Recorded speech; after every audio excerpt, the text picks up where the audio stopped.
dia mbola faly miaraba anareo ny tokantrano indray izay eto amin'ny météo Madagasikara amin'izao zoma mahafinaritra izao. Raha ny sary azo amin'ny zanabola aloha dia jerena dia mbola manao volonandro fahavaratra tanteraka indrindra ho any amin'ity faritra tapan'ny avaratry Madagasikara sy ety amin'ny ilany andrefana mipakatra any amin'ny faritra atsimo any fa ho antsika eto Antananarivo kosa dia somary hiataka kely ny orana amin'ity farany herinandro ity zany hoe ny sabotsy sy ny alahady zany fa naizana zany tsy laozany izay tandrivon-drahona ihany ny alina indrindra ho antsika eto amin'ny faritry ny Analamanga. Amin'ny ankapobeny zany raha ny toetrandro voavinavina ho an'ny rapitsy dia ahitantsika orana malefaka aty amin'ny faritry Savasy, aty Analanjoroa fa endrika tandrivon-drahona zany aty Melaky, Boeny ary ny ilany andrefan'ny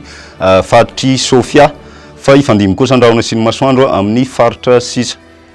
Raha ny hariva indray kosa no jerevantsika dia araka nefa nilazaiko teo fa somary hiataka ny orana izay indrindra ho antsika aty amin'ny faritry ny Analamanga, Alaotra Mangoro ary aty amin'ny faritra Atsinanana ary ny ilany Atsinanany faritry Vakinakaratra fa hitohy hatrany ny orana tandrivon-drahona raha kotrika any amin'ny faritra sisa indrindra fa niny tapany atsimony Nosy.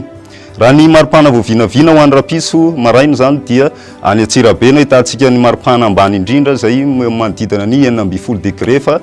tsy dia miova firy ny any amin'ny morontsiraky Madagasikara zany hoe 320 ka hatramin'ny 520 degré eo ny morontsiraky Madagasikara. Raha ny maripana voavinavina ho any ambony kosa dia any amin'ny tapany avaratry Nosy no tena ahitantsika zany hoe Maivatanana miakatra zany fa amin'ny ankapobeny dia eo amin'ny 20 raika amin'ny 30 eo zany ny maripana ho an'ny morontsiraky ny Madagasikara. Raha ny voaka amin'ireo tanàna lehibe any ivelan'ny Madagasikara ianao dia tsaroa fa ifandimy raona sy masoandro any Paris sy Milan ary anorana kosa any Johannesburg ary arakotrika zany any Bangkok ary mbola ifandimy ihany koa ny raona sy masoandro any Nairobi.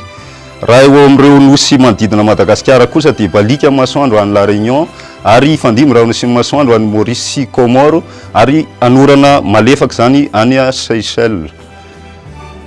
Dia toy izay sy toy izay indray tompo lasy tompo vavy no azona roso tamin'ity takarivo ity fa dia mirary tontolo andro antsika ho an'ny rapiso indrindra izay andeha hitsangatsangana moa zany ho an'ny andro sabotsy dia veloma tompo.